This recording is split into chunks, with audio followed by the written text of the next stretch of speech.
Mana shu masalani tuzdik mana. Chiziqli programlash masalasini tuzdik.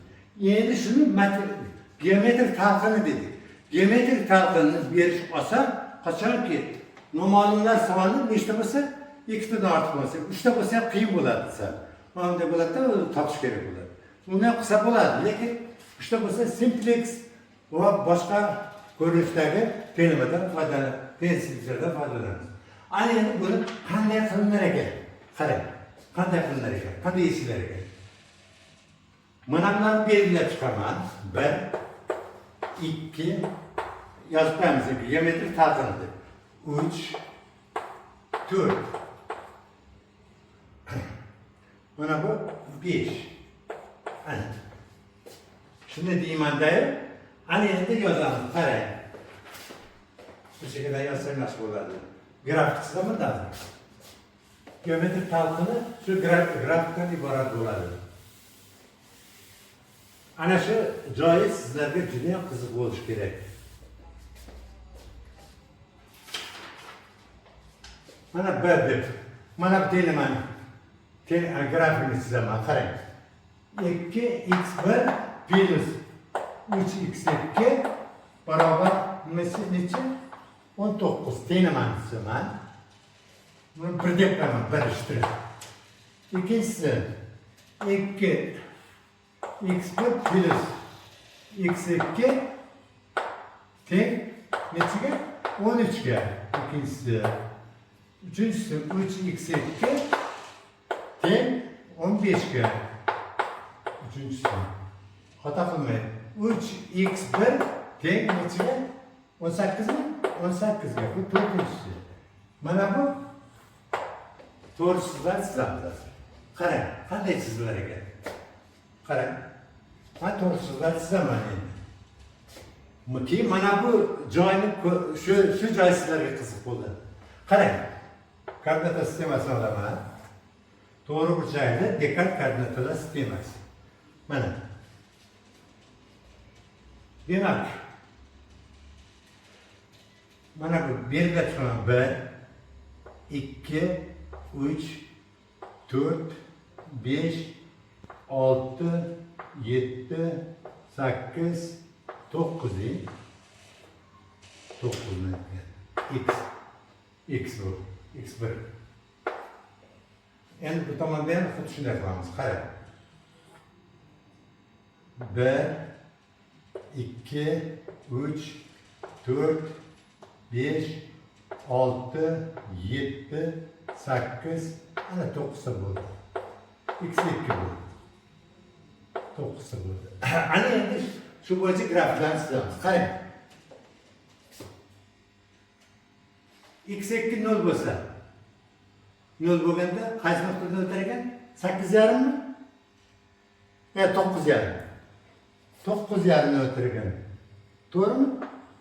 Mana bu nuqtada o'tar ekan. 9,5. Nuqta. Ikkinchi nuqtani topsak bo'ldi. Endi buni nol qilaylik. Necha bo'ladi? 6,3 da endi. 1 2 3 4 5 6 mana yerda bo'lar ekan. 19 butun necha? 3 mana. Mana bu nuqtada o'tar ekan. To'g'ri chizib qarang endi. Men doskada salmora chiqadi, lekin iloji boricha harakat qilaman to'g'ri chizishga. To'g'ri chizimiz. Ana endi qarang. Shuni o'zini qaraylik. Birinchi qaraylik. Shu tengsizlikni qanoatlantirish uchun nimani qo'yish kerak? Eng yaxshisi koordinata boshqa qo'ying. Koordinata boshqa qo'ysangiz, mana shu tomonni qabul qiladi. Qarang. Koordinata 0 0 19 nima? Kichik to'g'rimi yo'qmi? Shuning uchun yo'nalish bu tomonga bo'ladi. Qarang. Ana. Ya ketdi endi, olmaysizlar. Endi ikkinchisi qarang, bu necha dedik? Birinchi, mana bir qo'yib qo'yamiz mana. Ikkinchisi, bu 0 bo'lsin. Necha bo'ladi? 6,5 mi? 1 2 3 4 5 6 6,5 bo'ladi mana. 6,5. Bu nuqtada o'tir ekan. Endi bu 13 ga teng bo'lar ekan. Qarang. Nechi bergan? 9, 10, 11, 12, 13 mana.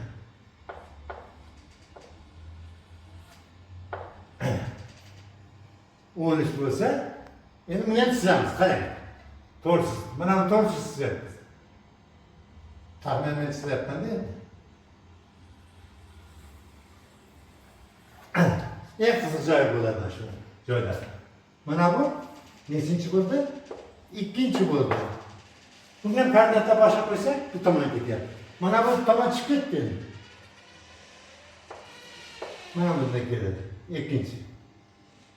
Bergan qo'yib, adashib qolmaslik uchun. Ana ikkinchisi shunday bo'ldi. Uchinchisi nima ekan? Nima ekan uchinchisi?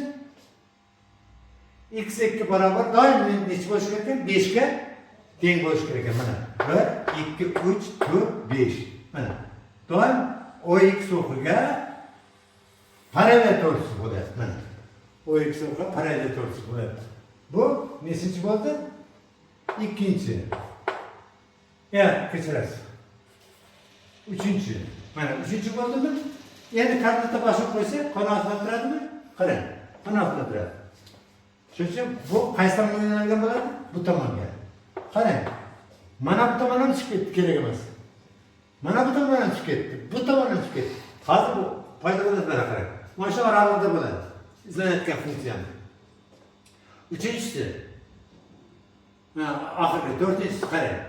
X barobar 6 ga teng bo'lar ekan. Qarang. Qarang, 6 ga teng bo'lar ekan. To'g'ri ketyaptimi? Va nima bo'lganda mana 6 ga teng bo'ldi. Mana bu tomondan chiqarib yubordik endi.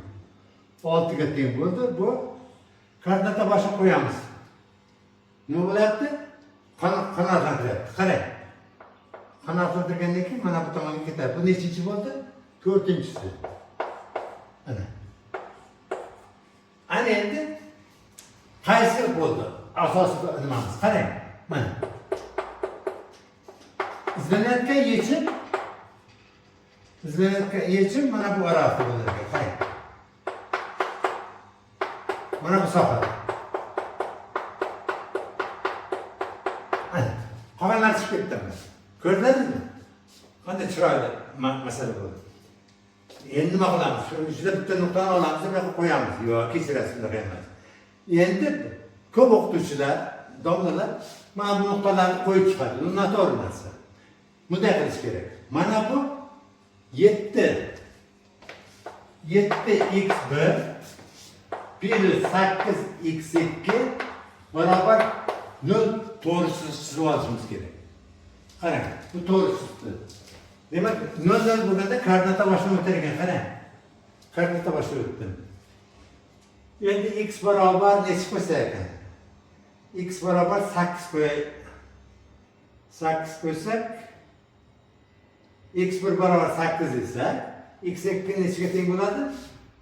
Minus 7 ga. Minus 7 ga. Bunga necha qo'yadigan bo'ldik? 8 qo'yadigan bo'ldik. Mana. 8 qo'yadigan bo'ldik. Minus 7 ga. 1, 2, 3, 4, 5, 6, 7. Ana. To'g'risi qanday bo'lar ekan mana? Qarang. Mana to'g'risi.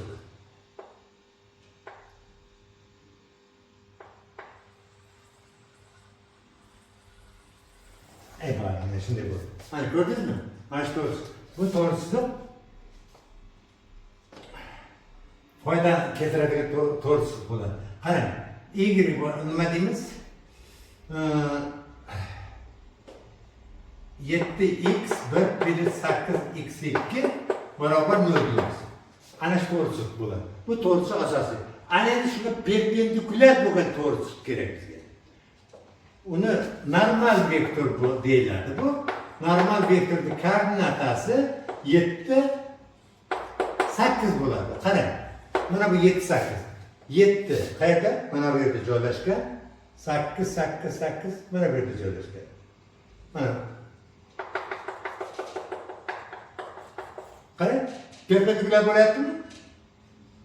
Mana shu normal vektor bo'ladi. Ana endi bemalol topsangiz bo'ladi. Qarang. Normal vektor. Mana shu en normal vektor. Mana shu en normal vektor. Qarang, agar shu normal vektor, qarang, eng kerak. Normal vektor bo'yicha ketadigan bo'lsa, foyda keladi. Agar orqaga qaytadigan bo'lsa, nima? Minimal zararda, minimal chiqim bo'ladi. Hozir bizga foyda kerak, maksimal kerak. Ana endi maksimal bo'lish uchun buni nima qilamiz? Mana buni mana jo'natiraveramiz. Qarang. Qayerga boradi oxir? Qarang.